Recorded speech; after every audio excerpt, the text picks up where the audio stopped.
Olá, sejam bem-vindos ao ponto de encontro do 27º Porto Alegre em Cena, nosso terceiro dia de festival, terceiro programa, e eu estou muito feliz porque hoje o nosso ponto de encontro tá, como diriam os gaudérios, flor de especial, gente, tá assim, ó, um luxo. Eu não vou dizer que eu não tenho roupa para isso, porque eu tenho roupa para isso e eu me montei, mas olha, é assim, é um dia bom, é uma boa sexta-feira. Estou gostando de começar o dia assim. Gente, eu sou Bruna Paulin e estou todos os dias aqui com vocês, sempre às 11 horas da manhã ao vivo, para falar da programação do festival, para trazer uma análise de espetáculos e atrações do dia anterior, para conversar com as nossas atrações, para trazer um pouco de memória do Porto Alegre em Cena com depoimentos, além do nosso vizinho de playlist, parceiro, a série de audiodrama Crônicas do Amanhã, que você pode acompanhar ou antes do programa começar, ou depois de assistir a gente, por plataformas de streaming de áudio, ou aqui no YouTube. Tem o link do episódio de hoje, que é o terceiro episódio, na descrição do vídeo para quem está nos assistindo no YouTube. O ponto de encontro é a transposição virtual digital para o tradicional ponto de encontro que acontece quando a gente tem o festival em formato presencial e físico, que é aquele momento de descontração, de discutir o que a gente assistiu, de encontrar os amigos, de conhecer os artistas que estão participando do evento. E hoje eu vou começar, como a gente tem começado desde ontem, com um comentário muito especial, porque hoje nós temos a presença da maravilhosa atriz Denise Fraga. Denise, bem-vinda ao ponto de encontro, meu amor. Querida, obrigada a você pelo convite. Muito bom estar aqui com vocês. Muito bom estar aqui no Porto Alegre em Cena. A gente gosta tanto, primeiro, dessa cidade que a gente ama estar e sempre reencontrar esses amigos que é tão fácil fazer nessa terra. Querida. Denise, muito obrigada por ter topado participar. E é sempre uma alegria te ter perto, tu sabe disso. A cidade te adora, o festival, né? Já te trouxe algumas vezes. Mas hoje a gente está trocando papéis aqui, tipo, Denise Fraga comentarista. Com muito gosto. Para falar de um projeto que é muito lindo, que é um espetáculo que estreou ontem na nossa programação e vai até segunda-feira. Então, gente, assim, ó, eu só tenho uma coisa para dizer para vocês. Eu acompanhei ontem, eu tive essa experiência ontem. Corram agora, parem o que você está fazendo e vá para o Simpla e garanta o seu ingresso para ter a experiência de tudo que coube numa VHS. E a Denise vai contar um pouquinho das impressões dela sobre, porque vai ser muito rico esse papo, gente. Peguem caderninho, canetinha e anotem essa aula. Imagina. Eu vou falar, é uma responsabilidade falar deles. Primeiro porque eu fiquei muito apaixonada pelo Magilute, eu acho que há cerca de 1 ano e meio. Talvez eles estavam em cartaz em São Paulo. Agora eu não vou conseguir me lembrar o nome do espetáculo, que era a direção da Gil, da Giovana. Lindo, eu tive com eles. Eu tive em 2 espetáculos. O Lucas com certeza vai nos contar. O Lucas eu Torres, que é tive ator, vendo 2 espetáculos, eu devia ter... Vem para nossa mesa e conta.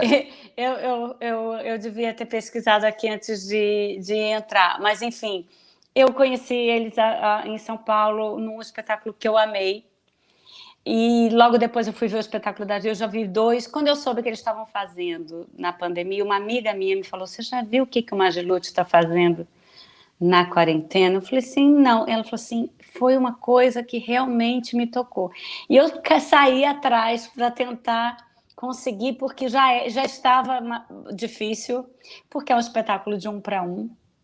É uma coisa inédita. Eu acho que eles fizeram... Só te interrompendo, apenas meu bem. O fim Apenas do o fim do mundo. Obrigada, Fernando Zunho. O Fernando, apenas o fim do mundo. E outros que eles falam, tudo que eu guardei para você, apenas o que eu guardei para você foi o espetáculo anterior, que era... enfim, são 2 espetáculos maravilhosos que eles tiveram aqui em São Paulo há pouco tempo, e aí foi quando eu conheci eles, o que eles fazem me tocou muito o coração, a maneira que eu não conhecia. É um grupo que precisa ser conhecido, porque... Sim. eles fazem um trabalho muito particular, muito com uma cara e com uma bandeira de afeto, que eu acho que talvez seja a ideia mais revolucionária desse momento, essa trança de afeto com o que quer que seja que você faça, essa abertura para a escuta, e esse espetáculo que eles fazem, Tudo que coube numa VHS, é um espetáculo que te abre a disponibilidade. Primeiro, eu tenho medo de dar spoiler, mas não vou dar. Mas seja o que Deus quiser, amiga. Primeiro que você se coloca lá, eles pegam... quiser. E você dá o seu telefone, você dá o seu e-mail e o seu Instagram, e através dessas plataformas, eles vão falando com você no WhatsApp, no telefone, pelo Instagram, te mandando e-mail, pedindo para você ver coisas no YouTube, escutar aquela música, e eles amolecem o teu coração. E eu vou te contar, Bruna, a minha amiga tinha me falado que era uma coisa de 1 para 1, assim, e ela estava, todos nós, nesses tempos, estamos com o coração mole, né? E com... Nossa. A vida parece que ficou... uma manteiga derretida já de antes, agora pense. A vida parece que está com lente de aumento, né? Eu falo. Tá tudo potencializado. E aí, o que aconteceu?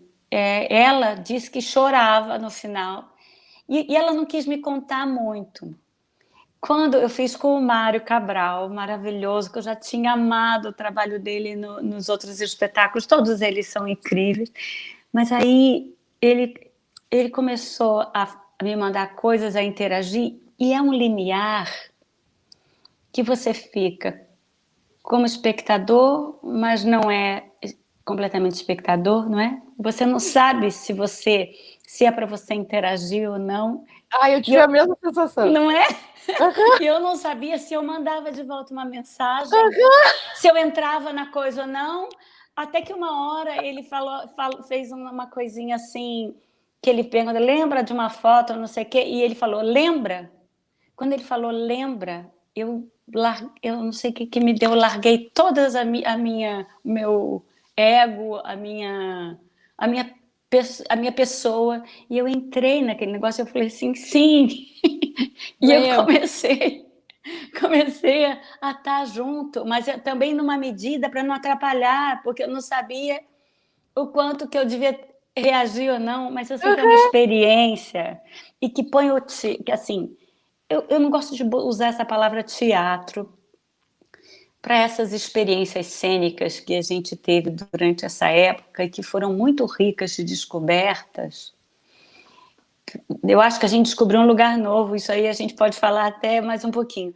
Mas claro. Eu acho, Bruna, que o que o Magilute fez foi levar isso à última consequência, que é achar realmente, através dessas coisas tão assépticas, o WhatsApp, o Instagram, que são lugares sem presença.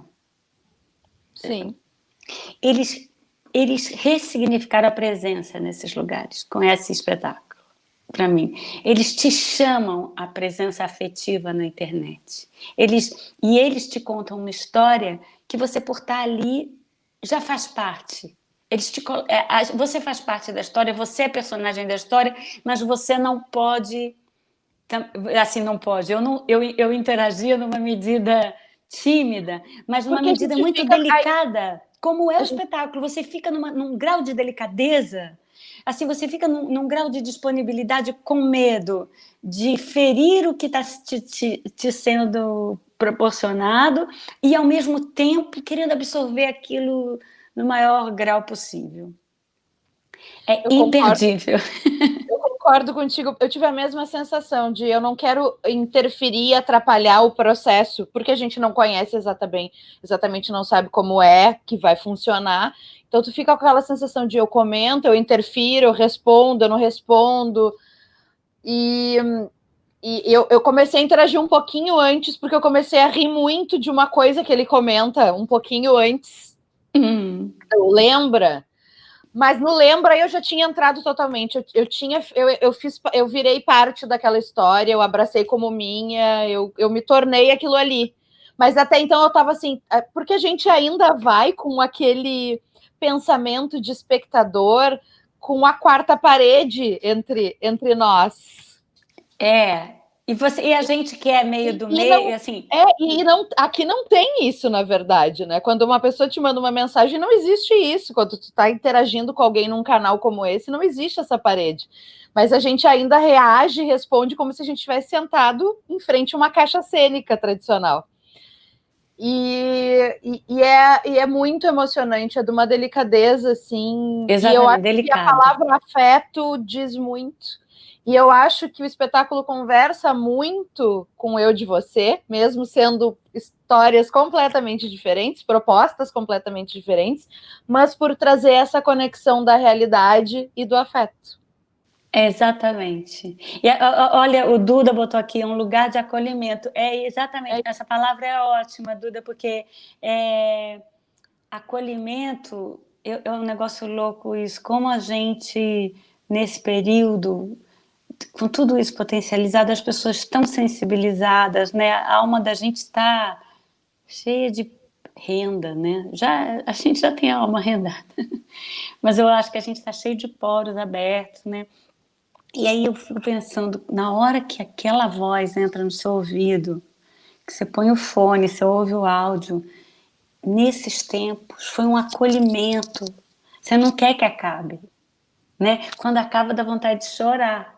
Eu chorei quando acabou. E eu chorei quando entraram aquelas imagens do universo, com aquele texto. Eu falei assim, meu Deus, né? Você fica num lugar.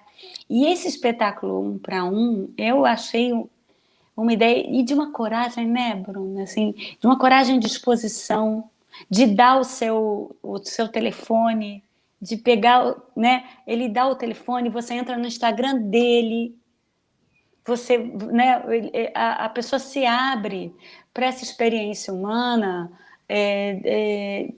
com uma generosidade. Eles têm uma generosidade no espetáculo deles, no que eles querem dizer, nessa percepção fina do cotidiano, das relações muito íntimas. E aí eu vi o segundo com o Erivaldo agora há pouquinho tempo. E Quero também saber, porque eu estou curiosíssima. Fernando ótimo. Zunho, olhe para mim. É muito eu bom. Eu sei que você está aí. Por favor, nós precisamos assistir esse outro espetáculo também, meu bem. Tu tem 7 dias para resolver isso. Mas você sabe que tem uma coisa que eu acho que isso veio, essas coisas eu comecei a falar e não acabei. Eu acho que isso pode ter vindo para ficar, sabe, Bruno? Eu não gosto nem de chamar de teatro, porque para mim teatro é corpos juntos, esse pacto do foco comum que eu falo, essa gente junta, suor, receber a pessoa na plateia, né? O teatro para mim está muito relacionado à presença. Então eu não gosto de falar teatro online porque falta muito para ser, né? Mas é uma experiência cênica para a câmera. Tanto a live que eu fiz do Galileu, né? Até o que a gente está fazendo com Horas em Casa, que essa série de vídeos que a gente colocou no YouTube a partir desses sentimentos provocados por esse período da pandemia, que são assim essa investigação do íntimo, né? Essa investigação do cotidiano, que eu acho que o cotidiano sempre conta a melhor história universal, né? A grande história, se ela é contada pela história íntima, ela é muito melhor contada, né? E aí eu fiquei pensando que isso aí talvez seja uma grande herança que a gente vai levar desse período, porque eu fico pensando, mas Lute vai ter que fazer para sempre esses espetáculos de 1 para 1, porque a gente vai ver eles no teatro e vai saber o que a gente vai poder ver quando chegar em casa. Não, é um caminho sem volta. Desculpa aí, pessoal do Magilute, se virem, não quero saber, administrem. Conta um pouquinho como é que é essa outra experiência, DNE, Todas as Histórias Possíveis, o nome, né? Isso. Ele tem o mesmo funcionamento de plataforma, né? Tem, e ele tem um ganchinho com essa história, um pequeno gancho.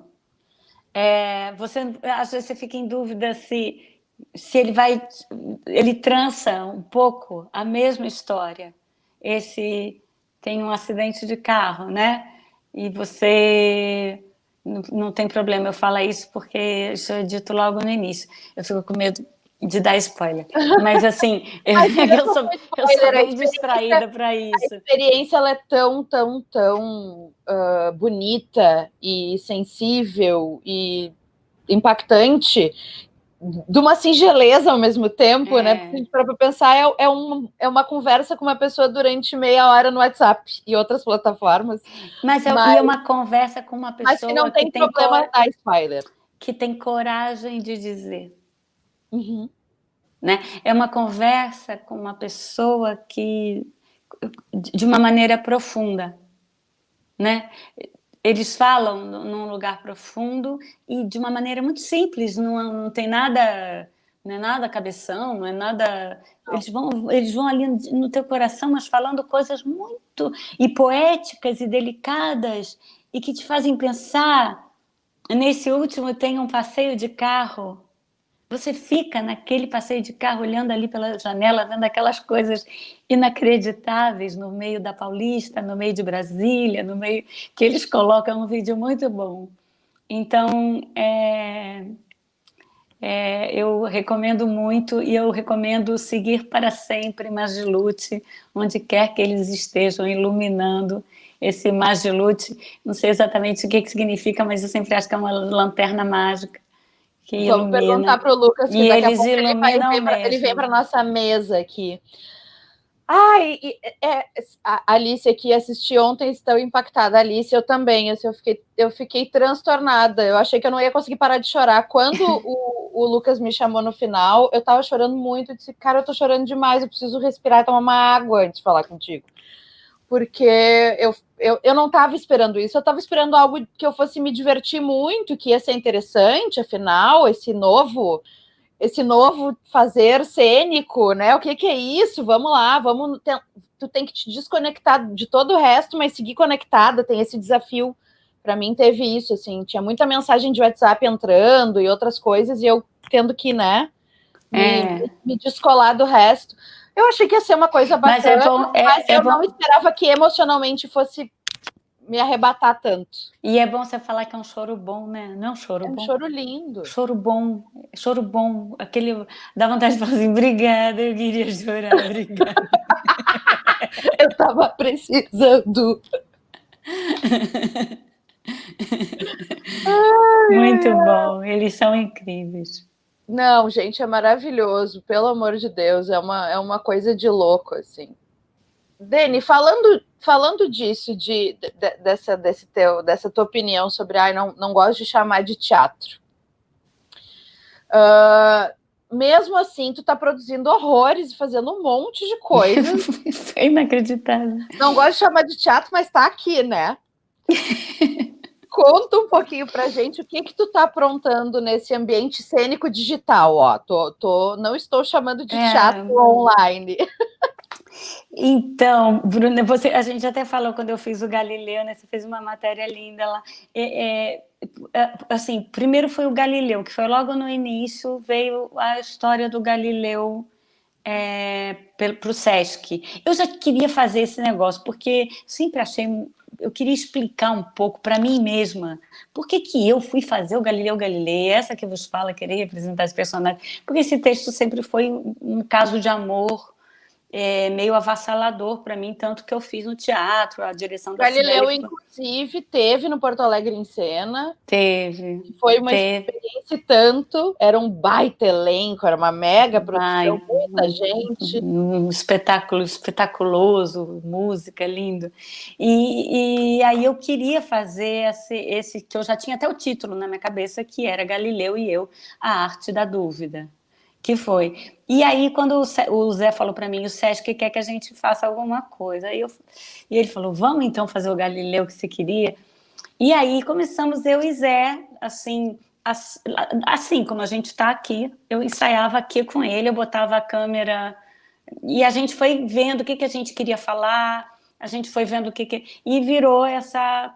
E foi muito incrível, Bruna, ter feito, porque foi Salvador, dizer aquilo de novo, nessa hora, porque um texto sempre será atual, mas agora é avassalador, é de uma crueza até a pertinência dele nesses tempos de tela plana, né? Então é uma coisa que foi muito bom. Aí, junto com isso, na mesma época, a gente começou o Horas em Casa, que o Luiz, eu estou aqui em casa com o Luiz Vilaça, um cineasta. Fizemos sempre tínhamos essa parceria, sempre tivemos essa parceria da vida cotidiana. Ele dirigiu o Eu de Você. Eu estava muito triste de parar o Eu de Você. De certa maneira... Por sinal, desculpa te interromper, Dani. Eu de Você, quando vocês tiverem esta oportunidade, façam isso por vocês, assim como façam isso por vocês, assistam tudo que coube numa VHS. Eu de Você, sou suspeita, sou total suspeita, estou envolvida com o projeto, amo de paixão, mas assim, ó, é a arte trazendo a cura da sua maneira mais bonita para mim, Eu de Você, tu sabe disso? Me emociona falar, porque é demais. E que bom que vocês fizeram desse limão uma rica de uma caipirinha. Ai, que bom você falar isso, Bruno. Eu tô com muita, assim, pode imaginar a saudade que eu tô de fazer, né? Porque eu tava assim, a gente tava em BH, a gente tava na segunda cidade da turnê quando tudo parou. E a peça, ela tava, foi uma temporada depois da que a gente estreou em Porto Alegre, a gente veio para São Paulo, fez uma temporada linda. E quando a gente estava na segunda cidade, tínhamos feito Campinas, quando a gente estava em BH, tudo parou. Eu me senti assim, sabe quando você leva uma rasteira quando você está correndo? Você é abatida em pleno voo. Eu estava num voo largo, uma experiência humana. Cada vez que acabava o espetáculo, tinha uma fila enorme de pessoas do lado de fora. E as pessoas, a partir do espetáculo, contavam de novo, contavam outras histórias para mim e me abraçavam, porque é aquela coisa que o espetáculo nos unia de alguma maneira nas nossas histórias indivisíveis, quer dizer, histórias que são de todos nós, que não adianta. Essas histórias dizem respeito a todos nós. E aí, dentro disso, quando eu voltei, eu fiquei muito... Aí eu fiquei pensando em fazer alguma coisa no Instagram, pedindo historinhas de quarentena. Teve alguns ensaios para continuar com a história das pessoas, até que a gente resolveu... O Luiz falou, vamos fazer um negócio, vamos falar com o Rafael Gomes, que é um parceiro roteirista de muito tempo. A gente se juntou, o Luiz, eu, Rafael Gomes, Silvinha Gomes, que é uma puta de uma dramaturga maravilhosa, que trabalha com a Yara de Novaes e a Débora Falabella, sabe, fez um espetáculo lindo também. Agora em São Paulo, a Cássia Conte, que também foi uma jovem roteirista que fez com a gente o Eu de Você. Nos juntamos para ver o que a gente faria, né? Para contar essas histórias, de que maneira. E uma coisa que ficou do Eu de Você, que isso virou uma grande pesquisa para mim, que é essa coisa de estar de cara limpa, de não fazer exatamente o personagem, mas de vestir a experiência. De te convidar o público a vestir a experiência do outro. O Eu de Você não é eu, Denise, de Bruna, eu, Denise, de Cláudia. Ou de Galileu, como seria o Galileu. Vem ser eu de você. Vem experimentar ser eu de você. Né? Eu acho que o espetáculo, a tentativa do espetáculo é um convite à alteridade, a empatia, essa palavra que está tão falada que eu tenho até medo que a gente perca a empatia pela palavra empatia.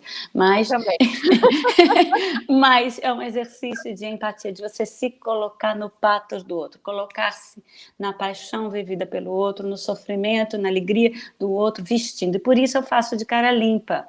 Faço eu mesma, uma pessoa que está em casa, até com o cabelo meio desarrumado, para ir vivendo todos esses, e isso virou nosso Horas em Casa, e a gente, para botar no YouTube, precisava ter um canal, botamos o nome do canal de Eu de Você, que, na verdade, o Horas em Casa é diferente da peça, porque ele não tem a poesia, não tem poesia, literatura e música junto, que na peça a gente trança com toda a direção de movimento da Kênia Dias, e a direção do Luiz, o tempo inteiro o Luiz Vilaça falava para mim, se controla para não fazer caricatura, porque eu adoro uma caricatura. Por que será? pessoa comediante, mas para você vestir essa vivência, né? Então a gente tem isso aqui, está sendo muito, foi também salvador para a gente essa investigação, Bruna, do que a gente, porque esse denominador comum, esse vírus que foi igual para todos nós, escancarou as diferenças, né? Inclusive jogou na nossa cara a brutalidade da nossa desigualdade social de uma maneira que quem nunca pensou nisso passou a pensar pelo menos minimamente ou não quer pensar, mas está aí escancarado. E a gente ficou muito querendo investigar essa vida íntima, cada vivência. Então é uma história que a gente soube de é uma história criada pelos roteiristas, os roteiristas são maravilhosos, Rafael Gomes é maravilhoso, inclusive eu lancei um filme que eu fiz com ele, Música para Morrer de Amor, que está no streaming e que é maravilhoso. Olha aí. Lançamos agora na pandemia, foi lançado, a pré-estreia foi num drive-in, uma experiência que eu nunca vou esquecer, um misto de tristeza e alegria por a gente conseguir achar brechas. Aliás, eu acho que isso é uma tônica do momento, né? A gente fica triste com o momento, mas ao mesmo tempo, caramba, olha só o que a gente conseguiu fazer. E o Galileu está aí, está agora no Sesc Fortaleza, a gente fez para o Sesc Fortaleza, pode ser visto na internet, e foi assim, foi muito feliz ter feito. No dia eu fiquei assim, entraram 3.000 pessoas e tem mais de 30 mil visualizações, é um negócio de um alcance, né, Bruno? Que é isso que eu fico pensando. O cara que está lá no interior, né, da Bahia, o cara que está lá no interior do Rio Grande do Sul, em cidades onde o teatro é difícil chegar, a gente sabe o que significa. Ter a oportunidade de ter essas experiências chegando é um negócio que a gente tem que pensar e avaliar. Então eu fico com muita vontade eu estou aqui pensando com meus botões, eu estou com vontade de fazer uma outra dessa. Sem dúvida, porque é uma coisa que eu já te perguntei e que eu tenho perguntado muito para as pessoas de teatro, que é se elas acreditam que esse formato de alguma maneira vai se manter. E por que não? Não é que a gente vai anular uma coisa para voltar a outra. Porque essa é uma oportunidade exatamente disso, de lugares que as pessoas não teriam esse acesso, ou, por exemplo, por uma questão de logística ou de dinheiro, não poder participar. O Lucas, hoje, mais cedo, por sinal, vamos trazer o Lucas para a mesa aqui, para o nosso ponto de encontro. O Lucas Torres, que é ator do Magilute, que é ator de Tudo que Come numa VHS. Ei, Lucas! Olá, Denise, olá, Bruna. Tudo Querido, bem, Lucas? obrigada por aceitar nosso convite. Eu estava perguntando antes para ele, assim, quantas pessoas de quantos lugares já assistiram esse espetáculo? Porque ele disse que eles já fizeram até em espanhol algumas sessões. E é isso, talvez o espetáculo não fosse circular tanto. A gente sabe o quão difícil é levar teatro para alguns lugares, né? E que bom a gente se apropriar da tecnologia para chegar mais longe e para fazer um intercâmbio que talvez a gente não fizesse se não fosse essa loucura toda, né? Então, Lucas. O Lucas foi o ator que ontem interagiu comigo. E muito, muito, muito obrigada, Lucas, pela experiência ontem e por estar aqui com a gente hoje, que a gente sabe que foi uma loucura reorganizar todas essas agendas para encaixar todo mundo aqui. A gente tinha uma pergunta, né, Denise, para o Lucas, e agora até eu esqueci o que a gente ia perguntar para ele, que era alguma coisa de técnica, eu acho, do espetáculo, não era? Não, foi quando eu esqueci o nome. E, Lucas, eu esqueci o nome daquele primeiro, o primeiro que eu vi. Apenas o Fim do Mundo. Não, aquilo que o milagre guardou para você. Isso, aquilo que meu olhar guardou para você. Aquilo que o meu olhar guardou para você, que é lindo também. Os dois, eu fiquei apaixonada por vocês, agora eu sou fã de carteirinha, vou atrás de vocês aonde vocês estiverem. Fico feliz, obrigado.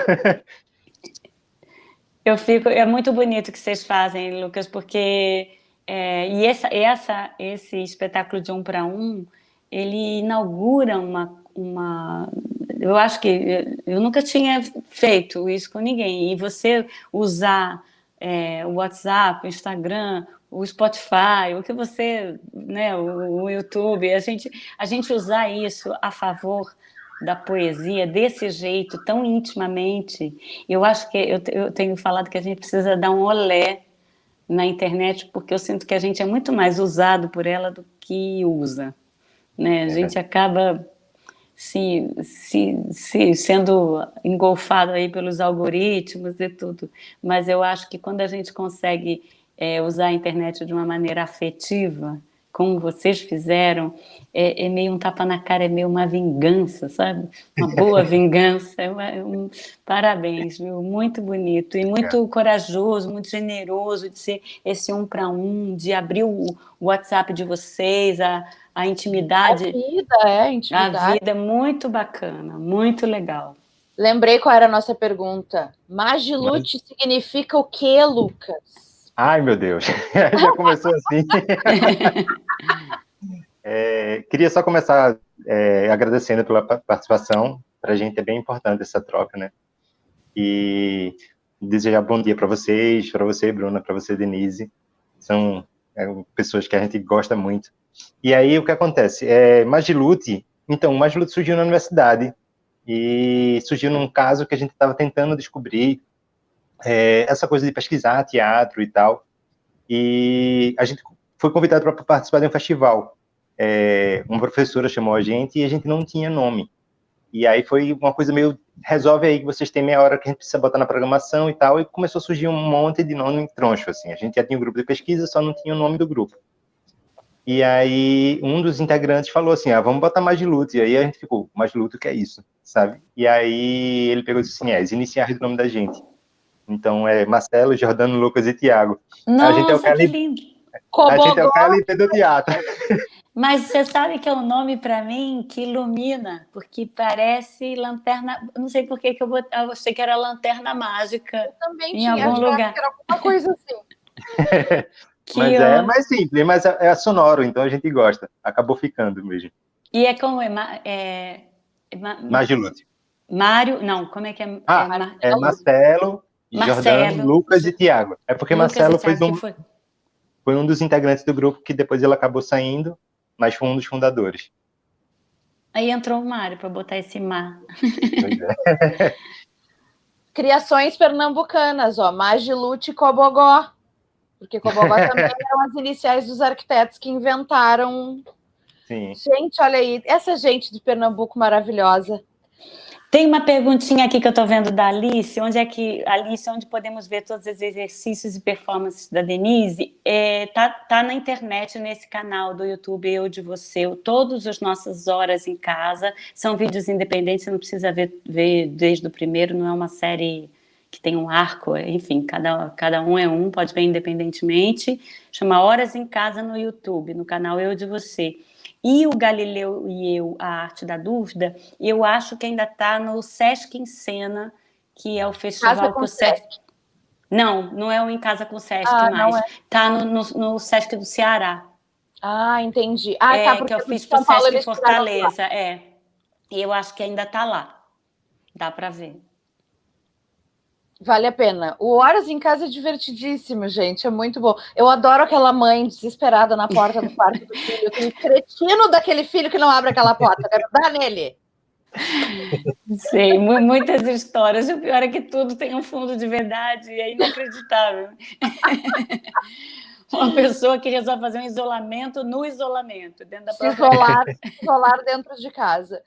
Lucas, conta pra gente para quantas pessoas vocês já apresentaram o VHS e de quantos países vocês têm mais ou menos esse levantamento, assim? Tem, a gente começou, na verdade, fazendo um pouco depois, assim, então alguns números se perderam, mas o que a gente conseguiu contabilizar são 3.314 apresentações. A gente fez 22 países, fez fora do país, a gente fez 257 sessões, aí tem França, Holanda, Reino Unido, Colômbia, República Tcheca,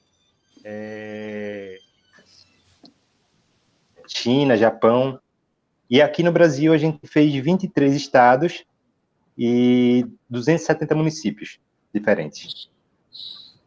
E aí, como a Denise falou, são as apresentações individuais, né? A gente faz de 1 para 1, que para a gente ficou tentando entender e descobrir como fazer uma proximidade que fosse interessante para a gente, assim, porque eu vou falar uma coisa aqui que não existe certo e errado, tá? Mas para a gente, essa coisa da troca e de você não assistir só uma coisa, para a gente era muito caro, assim, porque essa relação do teatro você está trocando ali, né? E a gente ficou pensando muito como fazer nisso.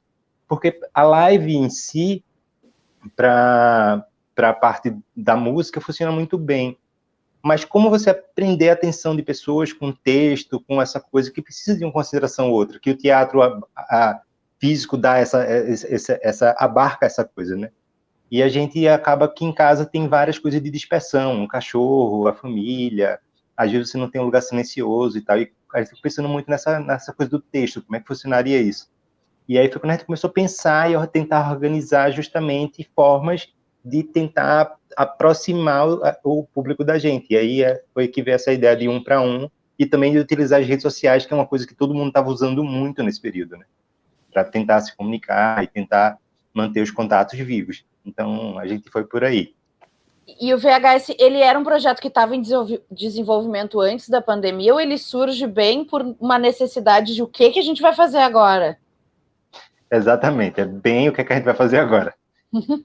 O que aconteceu foi o seguinte, a gente estava com uma peça para estrear, a gente estava montando o Morte e Vida Severina, e a gente estava com data de estreia marcada, tudo certinho para estrear. Quando fechou fechou tudo, a gente faltava um mês para estrear a peça, que na verdade é um estudo Morte e Vida número 1, que a gente faz baseado no texto original. E aí, só que o que acontece? O ano passado, a gente também resolveu investir numa coisa que era... A gente abriu um espaço aqui em Recife, que é o Casarão Magilute, que é um casarão enorme, bem bacana. O casarão em si não é nem tão grande, porque, na verdade, ele tem um casarão e atrás ele tem um galpão onde é o teatro. E tem uma área externa, então a gente queria fazer um espaço de múltiplas linguagens, onde as pessoas pudessem ver música, show, fazer várias coisas, ver de filme, várias coisas lá. E acabou que a gente pegou esse espaço em novembro e começou a mexer nele em dezembro e tal, e abriu em janeiro. Fevereiro aqui é carnaval e é uma loucura, ninguém vai para nada a não ser carnaval, que as prévias aqui começam já em dezembro, já tem prévia. E quando chegou a pandemia, a gente ficou meio desesperado porque fechou. E aí a gente estava com um contrato de 1 ano para cumprir, tudo fechado, e a gente tinha uma peça para estrear também que foi cancelada por causa da pandemia. Então a gente se desesperou. E aí começou essa coisa das lives, o pessoal da música e tal, e a gente ficou muito reticente em fazer live com teatro. A gente pensou em fazer coisa gravada, mas ao mesmo tempo a gente estava respeitando muito, de fato, o distanciamento também. Então a gente, até entre o grupo, a gente estava fazendo só por videoconferência, essas coisas assim. A gente não estava se encontrando.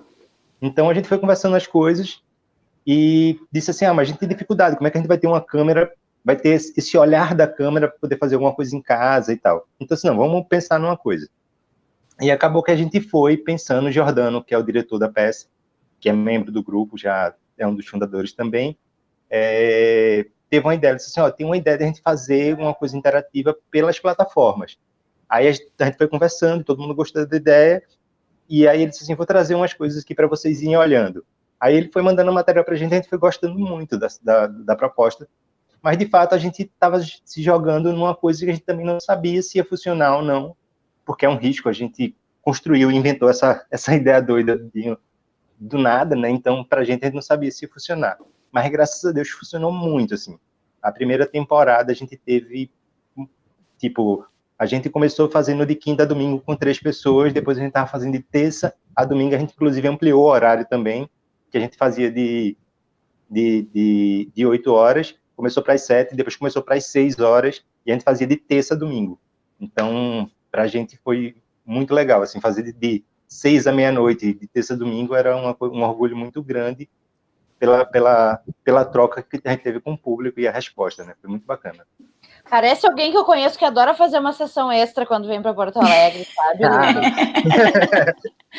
Nem sei quem é. É louco. Nem imagino. Gente, você falou isso, eu me identifiquei muito. A gente estava fazendo de terça a domingo, de 8 à meia-noite, uma coisa maravilhosa. Você fala assim, você estava feliz mesmo com todo esse excesso? Tava. Exatamente, tava.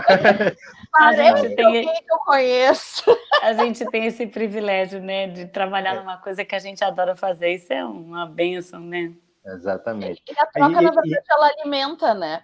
Não cansa, ela alimenta, ela é o combustível. A minha sensação, quando eu vejo a Denise fazendo, às vezes, 2 sessões, às vezes 3, é isso, assim, é essa gana de se alimentar. Ó, a Alice está perguntando, cada ator fica com quantas pessoas? A gente faz de meia hora, a gente está fazendo agora de 7 à meia-noite. Então, de meia hora é uma pessoa. A gente faz 10 por noite. Cada ator faz com 10 pessoas por noite. E uma coisa que eu ia te perguntar, Lucas, vocês esperam que a pessoa responda? Sim. Sim, porque eu fiquei super em dúvida se eu respondi ou não. Eu também! A gente espera que a pessoa responda. Porque, justamente, a gente quer uma troca, que aconteça a troca. Né? Lógico que também, assim, a gente tem um tempo de meia hora. Então, a gente tem que meio que organizar essa meia hora, porque na próxima tem outra pessoa. Mas a gente espera e quer que as pessoas respondam sim, porque para a gente a troca acontece de fato. Chegou uma hora que eu não aguentei e eu respondi. Eu até fui ver a conversa, porque eu falei assim, não, eu falei assim, não, agora, quando ele falou, lembra de novo, eu falei assim, claro que eu lembro.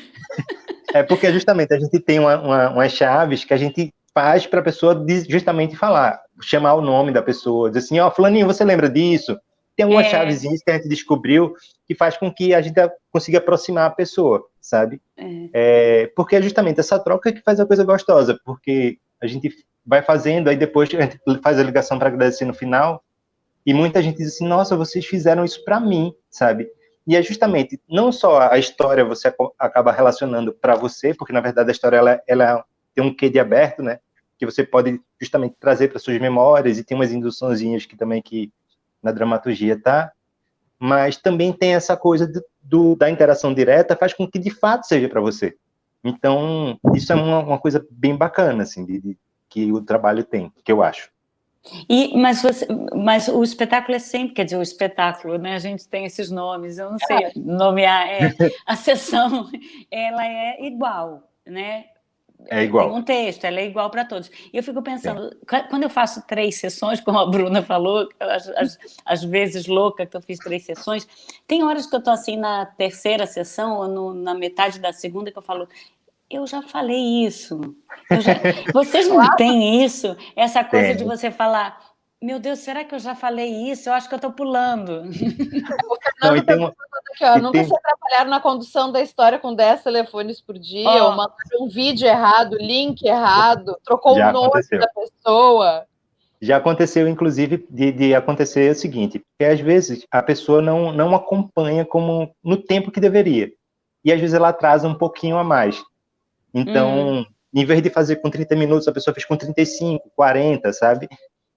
Por vários motivos, às vezes até a internet está ruim, né, e tal. E aí você está fazendo com 2 pessoas meio o finzinho da outra e o início da outra. Então é muito arriscado nesse momento você trocar. Já aconteceu comigo. Já aconteceu. Mas acontece. É parte do processo, acontece, né? E aí, Lucas, como é que foi esse processo de ensaiar e de colocar na rua antes de colocar na rua?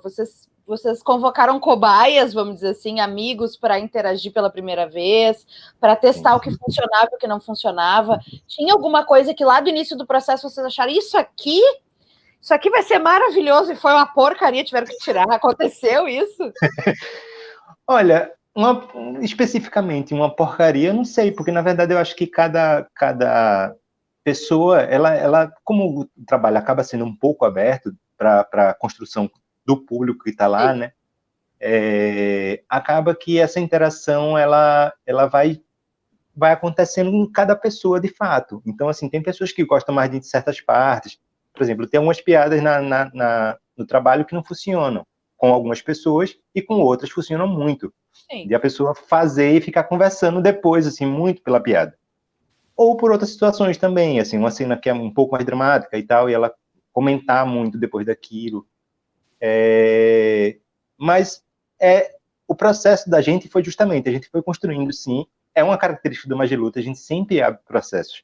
Para a gente é uma coisa muito importante, porque essa coisa do trabalho ser só da cabeça do artista, para a gente acha um pouco perigoso, assim. Então a gente sempre abre os processos antes, às vezes nem só para amigos, a gente abre para poder conversar com o público, para saber o que é que está chegando, como e tal, porque para a gente essa troca é fundamental para a gente, de fato, até entender o que é que a gente está fazendo, se está funcionando ou não. Porque tem coisas que você faz, você quer que causa de ser feita, e na hora você é outro efeito total, assim.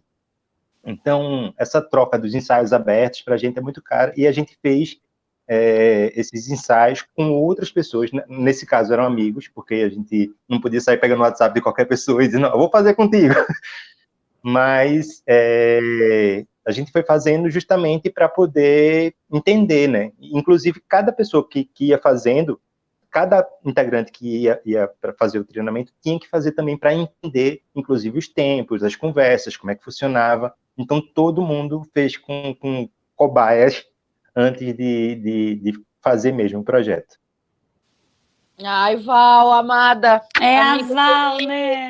Ai, querida. mandando um Beijo, recado aqui pra Valência. gente. Olha aí, uma das lembranças mais lindas no tempo do São Pedro é a postura amorosa, disciplinada e generosa da Denise no foyer do teatro recebendo o público. Que é o momento mais gostoso de todos, né? Essa troca. E isso é legal. Eu acho que o mais incrível para mim do VHS é que, assim, você está em Recife, eu estou em Porto Alegre, a gente nunca se viu na vida e acontece a troca. E eu acho, Denise, que aí isso é teatro pra caralho. Opa, olha a pessoa falando palavrão. Mas isso é teatro, porque essa troca aconteceu, essa conexão. E se a gente pensar que teatro... Sem a gente poder se abraçar fisicamente. Não, é só uma questão de nome, de conceito, é porque como as pessoas ficam falando assim, isso vai substituir. Não vai substituir nada, nada vai substituir o teatro. Eu gosto muito de uma frase que o Flávio Rangel falava, que é, o teatro é o moribundo mais antigo de que se tem notícia. Ele está morrendo eternamente, morre, nunca para de morrer. E eu acho que agora, Bruno e Lucas, eu tenho uma sensação que o teatro ele adquire cada vez mais importância por ser esse evento presencial, esse lugar onde ainda proporciona um mergulho, né? Porque a gente não mergulha mais, a gente escreve, lê o dia inteiro nadando na superfície, mas a gente nunca mais vai, eu tenho a impressão, vai ficar 3 horas lendo um livro do braço dormente, né? Ler aquele um dedo de página, quando você vê, você está ali naquele universo há tanto tempo que você nem se tocou o quanto de tempo você estava lendo. E eu acho que as pessoas estão lendo cada vez menos e o teatro cada vez mais se responsabilizando por esse lugar onde você dá palavra para as angústias, onde você é capaz de pegar, eu tenho uma expressão que eu adoro, que é, o teatro faz a palavra pular, né? De você pegar, polir as ideias que estavam na estante, né? Polir o texto, jogar no colo do espectador, dar de presente a palavra, esse ritual de reflexão, onde a gente ainda mantém os nossos celulares desligados, mais ou menos, mas é um lugar de mergulho. Então, eu acho que é um lugar que, por ser presencial, ele cada vez está mais valoroso. Quando as pessoas falam, isso substitui, teatro não substitui. A gente está doido para voltar para a plateia, a gente está doido para sentir aquele cheiro, ouvir a plateia, os muxoxos, as risadas, as fungadas, até as tosses. Só que o meu medo agora é que uma tosse num teatro vai ser uma tensão. Então, a gente tem que ter paciência. Eu concordo muito com a Denise, velho. Eu acho que esse momento mostra muito, na verdade, a força dos artistas como um todo, né? Porque, na verdade, esse período que a gente está vivendo hoje mostra justamente o quão você lê um livro, o quão você assistiu um filme, o quão importante é isso, essa interação toda, que é essa relação de um lazer, mas é um lazer que não ele é construtivo também, ele faz parte de uma construção do que você é, né? Então isso é muito importante. E eu acho que não se perde, assim, não se perde de forma nenhuma. Eu acho que o que Denise fala desse tempo que você gasta para isso, eu sempre penso muito também no teatro como um disco de vinil. Por mais que seja velho, para você escutar coisa, você escuta o lado todo. E acabou, você tem que ir lá trocar o lado e coisa. Não existe essa facilidade do shuffle. Você tem, de fato, que interagir com aquela obra, sabe? Você tem que ter tempo para ela. Então, eu acho que, de fato, isso tem muito a ver. E é bonito ver as pessoas entrando nisso, se acalmando para chegar naquele lugar, né? O silêncio, que é a proposta, o escuro, o blackout antes de começar. Eu acho, Lucas, um momento muito mágico, assim, que é o que vem agora. Eu adoro aquele escuro antes de começar a peça, que é assim, me surpreenda, o que vem, né? É um lugar que ele não vai ser substituído, mas essa novidade dessa experiência cênica para a câmera, que não é um audiovisual, que não é coisa, o que vocês fizeram que é completamente inédito, e essas lives todas para a câmera, nesse 1 metro, né? Porque quando a gente se distancia muito, a gente também perde conexão, como você mesmo falou. Então, eu acho que isso é um negócio que ele pode existir paralelamente, o teatro e essa novidade live aí, experiência cênica para a câmera, performance cênica, sei lá o quê, teatro para a câmera, tá bom. Você está falando que também adora essa preparação de se desligar. É isso, é de se conectar. E, bom, tu falou em vinil, meu olho já piscou, porque, assim, se tem uma coisa que eu amo tanto quanto teatro, é disco de vinil. Que é a experiência, o que tu fala é a experiência, é a imersão completa na obra, independente do que for, é estar atento àquilo ali, e é desligar do resto, né? Então, eu acho que é muito feliz, que é uma proposta muito, muito feliz.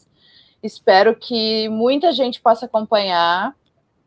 Provoquei o Zunho, porque eu quero assistir o outro Zunho. Poxa, nunca te pedi nada. Mentira, tô sempre pedindo coisa.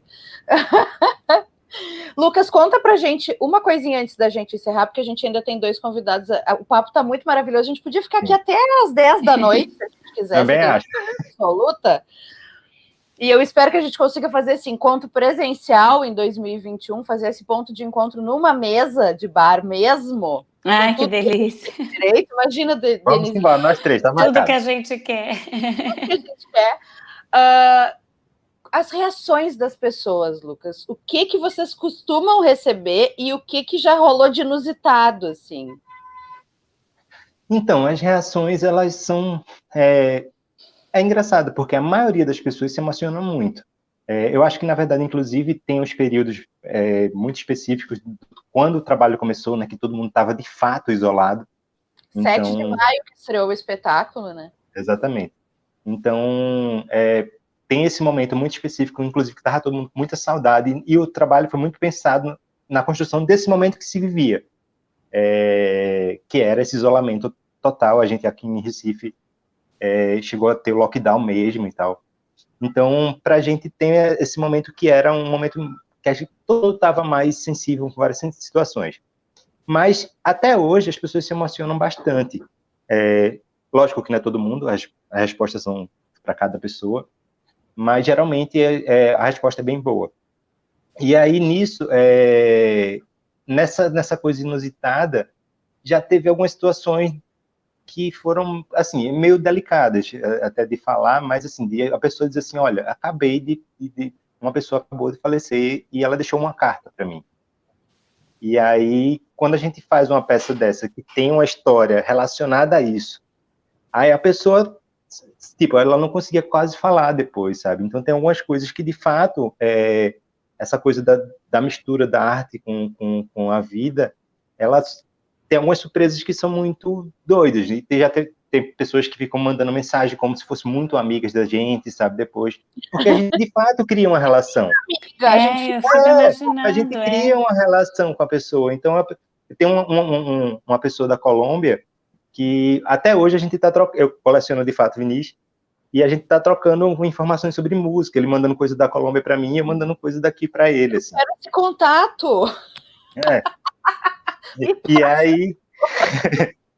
E aí, pronto, as coisas inusitadas são a mil possíveis, assim. Já teve gente que não respondeu nada durante todo o trabalho, e depois de um tempo, assim, o trabalho acabar, eu ligar para agradecer e tal, e depois a pessoa mandar um textão agradecendo que aquilo foi um momento muito importante para ela, que de fato ela se sentiu indo a um teatro, mesmo de uma forma diferente, que aquilo mexeu com ela de uma forma massa. Tem vários relatos, assim, eu acho que na história, eu acho que cada pessoa que executa vai tendo umas trocas muito particulares e bonitas, assim. Então, de fato, é uma coisa muito bacana. E o trabalho novo, que é Todas as Histórias Possíveis, ele é como fosse uma continuação do VHS, só que, na verdade, se você assistir só ele separado, você entende também que ele tem começo e fim fechado. Não compromete. E aí, Todas as Histórias Possíveis, eles são 3 histórias. A gente fez 3 histórias. Cada 2 pessoas do grupo fazem uma história. Aí, então, dá para acompanhar umas vertentes diferentes também. Aí, o que eu acho legal é que, assim, a experiência 1 a 1, ela te dá a oportunidade de... O teatro já te dá essa oportunidade. Cada sessão é uma sessão e, né, é uma experiência. Mas essa experiência 1 a 1, assim, dá vontade de fazer com todos vocês. Tipo, ontem foi com o Lucas, hoje vai ser com quem? A Alice estava falando, o Mário foi interlocutor dela. Hoje eu quero fazer com o Mário, então. Porque vai ser outra coisa, vai ser outra emoção, vai ser outra conexão. Mesmo que eu já saiba o que vem, vai ser diferente, né? E isso é muito sensacional, porque tu amplia essas possibilidades. Tem uma coisa que é interessante, que a gente... Primeiro que existe as coisas particulares que cada um bota no trabalho, mesmo sendo um texto fechado, a gente vai botando coisinhas que são nossas, né? Tipo, a coisa do disco de vinil, eu botei meu texto, que não tem no texto dos outros. Mas tem uma coisa que eu acho que é muito legal desse tete-a-tete, vou dar um exemplo prático, que é, quando você recebe o Instagram da pessoa, você tem como olhar o Instagram dela, que ela vai adicionar você, então você pode ver o que a pessoa gosta de fazer, você pode ver, sabe, se uma pessoa coleciona vinil, então você pode comentar sobre vinil, se a pessoa gosta de praia, você pode comentar sobre praia, você traz a vida dela para dentro do trabalho, sabe? Então isso dá um gosto mais específico, mais saboroso para o trabalho, sabe? De ser de um para um. Nossa, isso é infinito, isso é lindo. Imagina você poder fazer esse teatro particular, né? Você pegar a vida da pessoa que você viu ali, você fazer link com as histórias, muito legal. Gente, eu acho que a gente tem que deixar esses dois conversando, porque talvez saia um espetáculo mais de Lute, Denise e Fraga daí. Nossa, Denise, imagina que seria eu vou para São Paulo, você vem pro... Vamos fazer essa troca, pelo amor de Deus, Denise. Já tá por mim, já tá feito. Já tem título. Eu de você numa VHS. O Léo falando aqui, querido.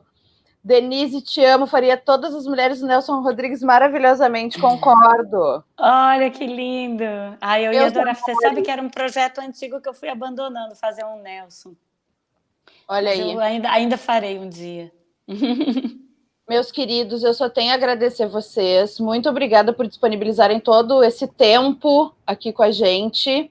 Obrigada a gente vai seguir o ponto de encontro com outras conversas muito queridas. Denise, amiga amada, não tem palavras. Muito, muito obrigada. Lucas, querido, meu novo amigo. Lucas, obrigada. Viu? Um beijo em todos vocês. Aí manda um beijo meu para todo mundo, tá? Vocês estão ficando num lugar muito acolchoado do meu coração. Se não for uma peça, pelo menos a gente pode tomar uma cerveja junto depois. Opa, quando a gente estiver no mesmo lugar, vamos marcar uma mesa, porque a conversa não vai parar. Tá bom? Gente, ainda tem sessões para tudo que coube no VHS, tem ingresso, corram, parem tudo agora e vão lá comprar e garantir essa experiência maravilhosa. Eu só tenho a agradecer, porque foi realmente assim, muito, muito bonito, daquelas lembranças maravilhosas que o Porto Alegre em Cena proporciona para gente. Queridos, agradeço muitíssimo. Obrigada a você. E a gente fala em breve. Merda, Lucas, hoje à noite. Deni. Obrigada. Obrigada a vocês todos e todas, viu? Bom dia, se cuidem por aí. Bom dia, meu bem. Beijo, gente. Obrigada, Bruna, gente. Denise, tchau, tchau. Viu? Obrigado. Tchau, querido. Tchau, gente. Tchau. Bom dia para vocês. A gente ainda tem muita conversa no Papo de Encontro de hoje. Sigam com a gente. Agora a gente vai falar um pouquinho de uma atividade que a gente vai ter bem bacana hoje à tarde, que é uma oficina de maquiagem criativa com esse artista incrível, multimídia, Alma Negro, que desdobra o seu trabalho em performance, maquiagem, direção de arte, constrói obras absurdamente incríveis, já assinou trabalhos para um monte de artistas e criadores de moda, Johnny Hooker, Letrux, várias gentes bacanésimas da música, já tem né, criações em conjunto, e ele é um dos nossos convidados hoje aqui no Ponto de Encontro para falar sobre a participação dele no festival que rola hoje à tarde. Queride, muito bem-vinde! Oiê, tudo bom? E aí, meu bem, muito obrigada por aceitar nosso convite, por estar aqui com a gente. Sou fãzona do trabalho, já rasguei essa seda em box, vou rasgar essa seda publicamente agora. Acho o teu trabalho muito, muito demais. Obrigada por estar aqui com a gente. Obrigado pela oportunidade, por esse espaço aqui para poder conversar também com vocês. Muito importante. Tá no Rio? Não, eu tô em São Paulo. Tá em São Paulo. Mas tu é daqui do Rio Grande do Sul, né? Tu é de Gramado?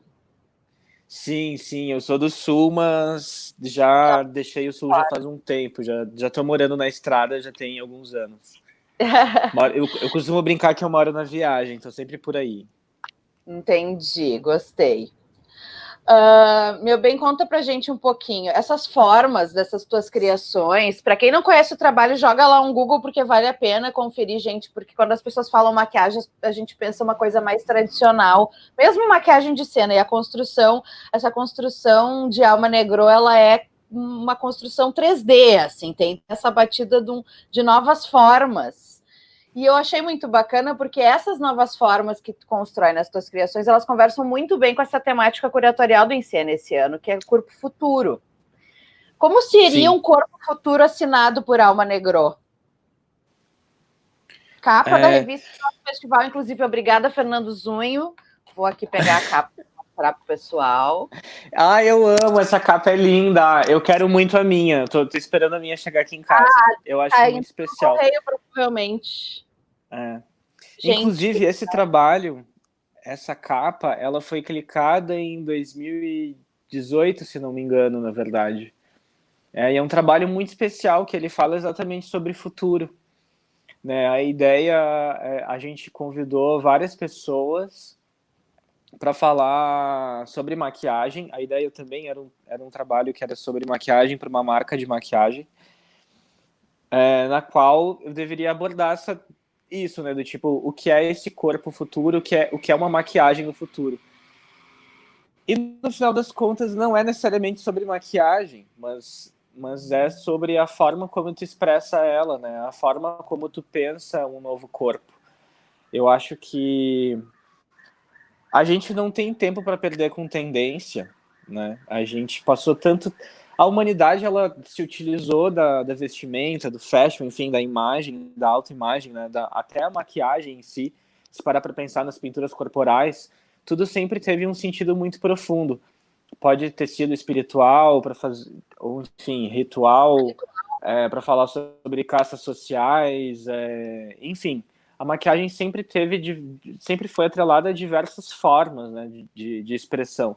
Só que mais recentemente, digamos, sei lá, menos de 100 anos atrás, a maquiagem virou coisa de mulher para agradar macho, né? Acho que nessa virada, assim, agora a gente está conseguindo trazer mais a maquiagem para o lado da expressão, né? Acho que toda a comunidade queer, LGBT, tem levado isso muito em consideração, e também agora as mulheres no movimento de liberação, né? Eu acho que a maquiagem ela está muito mais nesse lugar de exercício de liberdade de si, né? E acho que o corpo futuro tem a ver com isso, né? Acho que não seria necessariamente ok, eu tenho a minha possibilidade de imaginar um corpo futuro, que pode ser muita coisa, e a cada dia eu vou ter uma ideia diferente do que eu posso prospectar para o futuro. Mas eu acho que o meu sonho, assim, real, o que eu queria muito é que todo mundo pudesse se fazer essa mesma pergunta, né? O que é um corpo futuro? que na verdade é o corpo de agora, né? Tipo, o que eu posso ser, o que pode um corpo, né? Acho que é muito sobre isso. Ai, ótima resposta. Tu gosta de utilizar materiais. Agora a gente vai falar mais do teu trabalho, falando tecnicamente dele, assim, que é uma coisa que eu sou bem curiosa, por isso que eu quero te perguntar. Tu gosta de utilizar materiais que não são muito convencionais na hora que a gente pensa em maquiagem, né?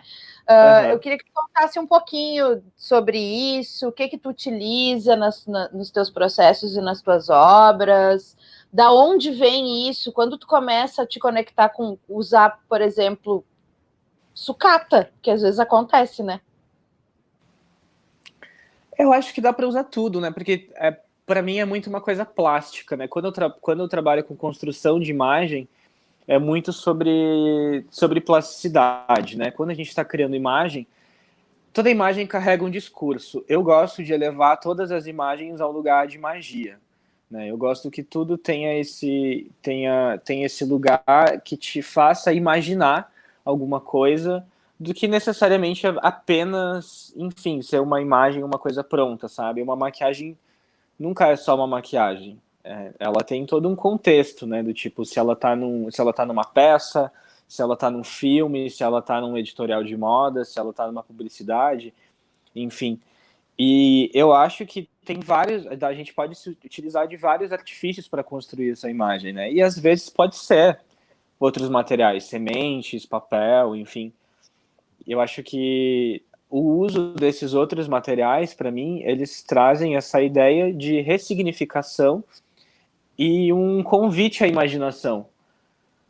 Porque uma semente nunca é só uma semente.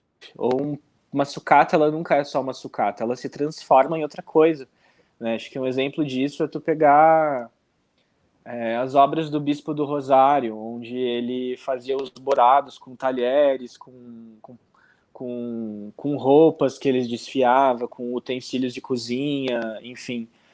Mas, tipo, um objeto nunca era só um objeto. Ele era um objeto sacro, né? Era para contar uma história. E eu acho que é aí que entra o uso desses materiais, como um convite à imaginação. Que ótimo. Teu processo criativo, onde é que busca inspiração, as referências, o que te conecta, o que te interessa, te instiga, como é que tu busca essas inquietações, acalmar essas inquietações e transformar em obra depois? Uhum.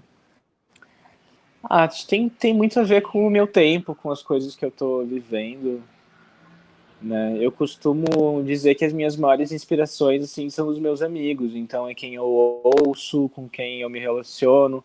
Às vezes uma ideia, ela surge de uma conversa com uma amiga, sabe? Às vezes tá tendo uma DR, assim, tipo, terapia com a melhor amiga, e aí cai uma ficha, assim, sabe? E aí daí pode surgir uma coisa, né? E muitas vezes é disso, mas também, enfim, eu sou muito visual, eu tô sempre pesquisando imagem, salvando imagem, guardando, Pinterest, Instagram, eu guardo muita imagem, tem várias gavetas. E aí eu funciono assim, eu penso numa coisa, eu tenho uma ideia e eu vou linkando várias dessas gavetas, depois eu olho para tudo junto e aí vira um elemento base assim de pesquisa. Mas nunca mas uma referência é sempre um ponto de partida para seguir muitas vezes para uma coisa muito diferente. Claro. Né? Eu acho que é meio por aí, assim. Era mais em isso imagem, né? É da imagem, eu vou atrás de imagens. Às vezes tem uma outra coisa, eu anoto muito, ou porque eu li tal coisa, me instigou. É bem essa curiosidade desse processo, assim. Então, a gente vai lá para a pastinha das imagens, porque elas te estimulam. Claro, o teu trabalho também super visual faz todo sentido que seja por aí. Super. Eu tenho pasta que é de tipo assim, luz difusa, luz dura, tipo, cabelos fluidos, aí, sei lá, maquiagens neoconcreta. Tipo, é uma coisa muito maluca, assim, eu vou fazendo, tem várias, assim, muitas gavetas, do pós-punk até o afrofuturismo, né? Então eu vou juntando tudo, porque também uma coisa no meu trabalho é tudo meio que se intersecciona. Então, tipo, fazer uma referência punk nunca é só uma referência punk. Ela vai ser punk com expressionismo alemão, né? Então, sempre essa mistura. Eu acho que a referência tá meio nesse lugar, assim. Entendi. Gostei disso. Conta pra gente, então, um pouquinho como é que vai funcionar essa atividade, essa oficina que acontece dentro da programação do festival. Então, eu costumo sempre dizer que, na verdade, eu acho meio estranho falar que é uma aula, em alguma medida, né? Porque tem pessoas que esperam que seja uma aula. Na verdade, eu acho que é muito mais sobre instigar o que já existe na maior parte das pessoas. Acho que é meio que instigar para um olhar sensível. E, enfim, falar um pouco, conversar um pouco sobre os meus processos também, compartilhar essas coisas. Acho que é muito mais sobre compartilhar. E o que eu sempre busco nas oficinas é exatamente abrir, assim, mostrar exatamente como funciona o meu processo de criação, não para que sirva como necessariamente um exemplo, um espelho, mas que cada um consiga pegar um fio, assim, da meada e conseguir descobrir o seu próprio processo, né? Então, acho que tem algumas dicas, né, essa conversa processual, né, sobre criação de imagem, sobre criatividade, sobre técnicas. Isso tudo, na verdade, é uma forma de instigar tu a procurar tuas próprias formas, né? No final das contas, é tudo sobre criatividade, né? É tudo sobre liberdade.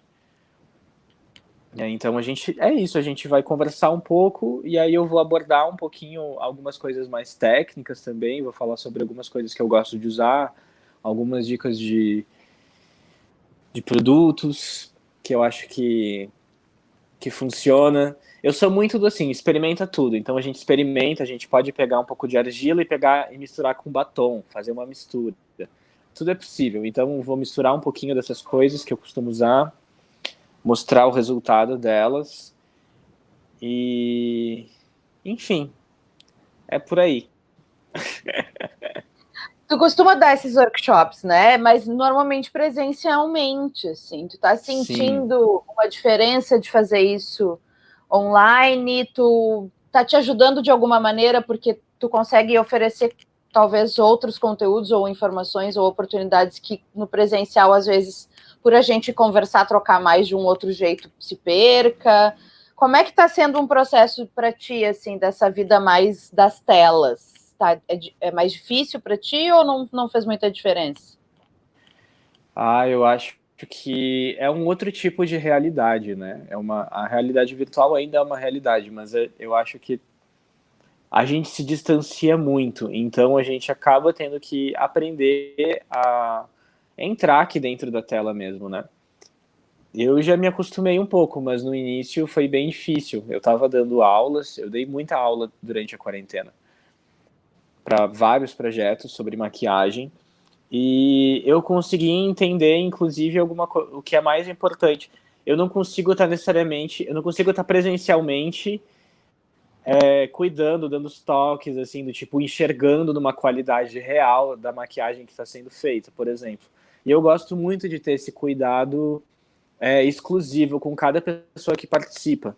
Aqui eu não consigo, aqui é difícil, porque eu vejo só os avatares. E a qualidade da câmera, a qualidade da conexão das pessoas, ela é uma coisa que ela não é homogênea, né? Então é um pouco mais complexo. E aí acho que essa conversa toda acabou sendo muito mais sobre o processo criativo mesmo, do que necessariamente a técnica. Então, geralmente, já fiz algumas oficinas e elas duram dias, né? Aliás, para qualquer oficina de maquiagem, acho que, para mim, né, no meu ver de maquiagem criativa, ela precisa ser uma imersão. É muito difícil fazer em 2 horas. Então, hoje a gente vai conversar um pouco E é meio que uma amostra, assim, de tudo que pode acontecer, de todo esse universo de possibilidades. É uma entrada para o que tu pode construir numa outra experiência, né? Assim, conhecer um pouquinho sim. o teu processo, né? Trocar um pouco contigo, e aí quem quiser ir mais adiante, corre atrás, te procura e participa de outras experiências. Acho que em breve, né? Assim, estamos torcendo. A minha oficina costuma ter 3 dias e presencial, então ela não é só maquiagem, é uma coisa que é muito performático também, né? Então a gente tem exercícios que é de corpo, que é de relação. A gente precisa trocar, sabe? A gente precisa de toque, a gente maquia um ao outro, né? As minhas oficinas costumam ser bem assim, é um processo muito doido. Eu vou vou jogando os processos aí de acordo com a turma. Eu vou sentindo muito, né, de acordo com a necessidade. E agora tem sido uma maneira diferente de lidar. Mas tem sido gostoso igual, tem sido muito legal. Que bom. E tem algum trabalho de teatro? Porque eu já vi muita coisa tua na moda, obviamente, né? E trabalhos visuais para artistas da música, né? Capas de discos, enfim. Uhum. Mas para teatro, tu costuma fazer alguma coisa? Já fez? Tem vontade? Já fiz, eu já assinei visual de espetáculo infantil. Já fiz algumas peças, na verdade, que na verdade eu chegava, fazia a direção visual, eu ensinava, né, ou enfim, desenvolvia a maquiagem junto dos atores, e aí eles seguiam o restante das apresentações fazendo, né? Fiz algumas vezes isso. Tenho trabalhado, até pouco tempo eu estava trabalhando com o Balé da Cidade, que também é incrível aqui em São Paulo, né? Tem um trabalho performático e de cena assim fantástico. E é isso, assim, tive poucas experiências, assim, mais agora com o Balé da Cidade, mas o meu rolê tem sido mais o cinema. Sim. Ai, meu bem, muito obrigada pela tua disponibilidade, pela tua participação, por compartilhar um pouquinho aqui do teu trabalho com a gente. Que a oficina seja ótima, que todo mundo possa aproveitar bastante e fazer bastante troca contigo. E que logo a gente se encontre pessoalmente num espetáculo, num show, num set da vida. Com Muito certeza. parabéns pelo teu trabalho, muito sucesso. Muito obrigado. Valeu. Obrigado. Beijo. Beijo. A gente tinha uma entrevista com o Cacacena, do Pegadas no Ar. Eu acho que ele ficou sem sinal, não estou conseguindo entender aqui muito bem o que aconteceu. Então a gente vai partir para o nosso bloco Memória em Cena de hoje, para eu tentar descobrir se a gente vai ter essa entrevista ainda aqui ou não, ou se a gente parte para a nossa programação do dia. Hoje, no nosso bloco de Memórias em Cena, nós temos um depoimento maravilhoso do ator e diretor Léo Maciel, que por anos a fio foi o primeiro da fila, quando a gente só tinha como comprar ingresso em Porto Alegre em Cena presencialmente na bilheteria. O Léo, por anos, era o primeiro da fila. Ele contou muitas histórias, gente. Eu posso fazer um especial, Léo Maciel. Eu tenho outros vídeos dele que talvez eu aproveite, se a gente tiver oportunidade, contando das experiências dele com espetáculos. Mas como o depoimento ficou um pouco extenso, eu foquei hoje na experiência de ser o primeiro da fila por muitos anos. Então, com vocês, o depoimento do querido Léo Maciel sobre suas memórias de Porto Alegre em Cena. Então, eu sou o Léo Maciel e a Bruna me pediu para fazer um vídeo contando das vezes que eu fui o primeiro da fila para comprar ingresso no Porto Alegre em Cena.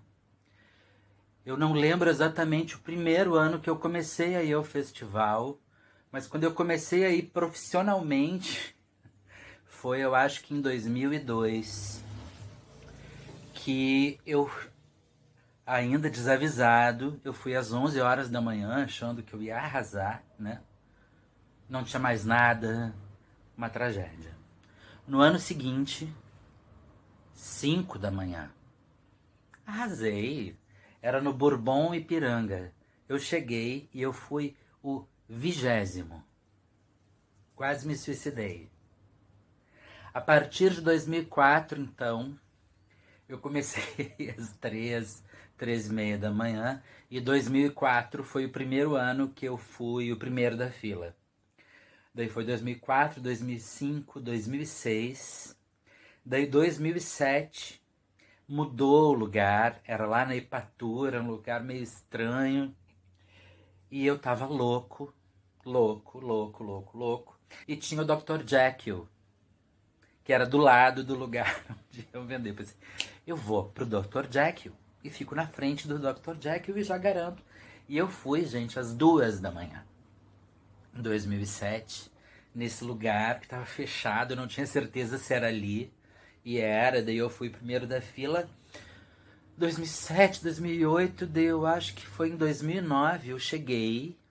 Eu ia sempre, 2 da manhã, 1h30, 2 da manhã.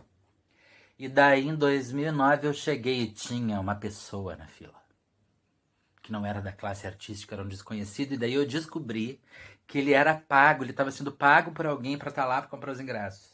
E aí eu contei minha história e ele me cedeu o lugar. E eu fui o primeiro da fila até terminar a coisa da fila. Que eu não lembro o ano que foi. Que foi um ano insano, que eu fui assim meia-noite.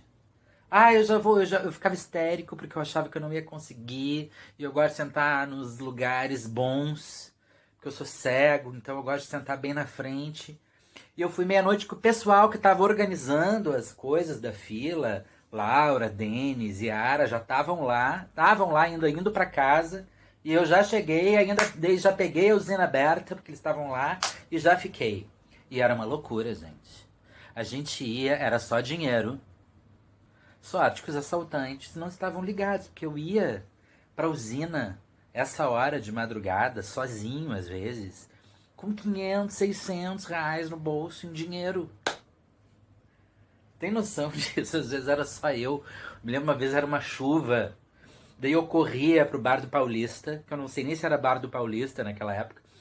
Ficava lá um pouco, me secava, mas eu ficava com medo que chegasse alguém, e daí eu corria e eu ficava molhado. E daí até alguém ficar com pena de mim e deixar eu entrar. Quando era fila tradicional, era uma loucura. Porque daí eu fazia terrorismo, né? Porque daí, né? Eu comprava os meus, daí depois eu ia embora passando pela fila e eu dizia, ai, tá, o espetáculo acabou. Acabou, Peter Brook!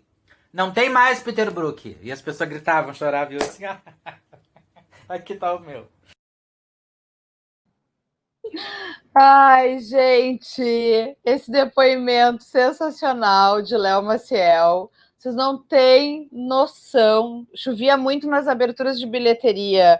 Zuio falando aqui, é verdade. Nossa, quanta chuva já peguei em fila de bilheteria de Porto Alegre em cena. E vocês não têm noção, assim, ó, os depoimentos do Léo, dos espetáculos que ele amou, dos espetáculos que ele se traumatizou, que ele odiou. Eu vou ter que fazer um especial Léo Maciel aqui, gente, porque assim é sensacional. Infelizmente, o Cacá Sena não vai poder participar do programa, porque ele está indo para a montagem da performance, que ocorre logo em seguida, às 17 horas, o Pegadas no Ar. Agradeço muito, Cacá. Infelizmente, não pôde seguir aqui com a gente. Hoje o programa está um pouco maior, como vocês podem perceber, mas né, tá valendo a pena. Então, a gente vai para a nossa passada da agenda para encerrar e vocês se prepararem para as próximas atividades que começam logo mais. E a gente tem esse dia super movimentado hoje. Então, às 15h30, nós temos o primeiro Conversas em Cena com a Colette Sadler. Às 17 horas, nós temos, então, a performance anti-aglomeração Pegadas no Ar em algum lugar da cidade. A gente não conta qual, mas né, quem ficar curioso e não estiver por perto, não se preocupe, porque a gente transmite através das nossas redes, de todos os nossos canais, dá para acompanhar. Às 18 horas, a gente tem uma conversa em cena com Paraíso Afogado, que é o espetáculo que, às 19 participa da sessão do Braskem em Cena. A partir das 19, tudo que coube numa VHS. Ainda tem ingressos. Corram lá no site para garantir os ingressos de vocês. Às 20 horas começam as projeções em quadros com locus enunciativo Círculo Farpado. Às 20h30, a gente tem, mais uma vez, Body A. E às 21 horas, a gente tem a live A Prática Profissional da Projeção Mapeada com Lívia Cook, espero que seja assim que diga, Jana Castoldi, Ana Girardello e Paula Pinheiro. A nossa sexta-feira está movimentadíssima. E aí, a gente tem os nossos amigos do nosso audiodrama, Crônicas do Amanhã. O episódio de hoje se chama Último Gran Circo. Ao preparar objetos, roupas e fotos em sua casa antes de partir para a maior aventura de sua vida, uma senhora passeia por suas memórias como o circo viaja de cidade em cidade, sem saber quando a última apresentação acontecerá. Interpretação de Arlete Cunha, com participação de Isabelle Speciali. Então, você que quer conferir o Crônicas do Amanhã aqui na sequência do Ponto de Encontro, você pode acompanhar pelo YouTube ou nas plataformas de streaming favorita. O link do Spotify está na descrição desse vídeo aqui no YouTube. E, gente, agradeço mais uma vez essa audiência maravilhosa, participativa, querida, amorosa. Amanhã, às 11 da manhã, nós estamos de volta com mais comentários, mais entrevistas, mais bate-papo, informações da programação. O 27º Porto Alegre em Cena é apresentado pelo Ministério do Turismo por meio da Secretaria Especial da Cultura, Secretaria de Estado da Cultura e Prefeitura de Porto Alegre, através da Secretaria Municipal da Cultura. Conta com patrocínio de Itaú, PMI Foods, Braskem e Panvel Farmácias. Tem apoio de Synergy, RBS TV, TVE e FM Cultura, Primeira Fila Produções e Leão Produções, nossas amadas agentes culturais. O projeto é financiado pelo Procultura RS, Governo do Estado do Rio Grande do Sul. Eu sou Bruna Paulin e tive o luxuoso auxílio de produção e apoio técnico de Thaís Gombieski, apoio da Regentag, Everest Cristais e Bruta Arte. E eu espero vocês amanhã. Um beijo imenso.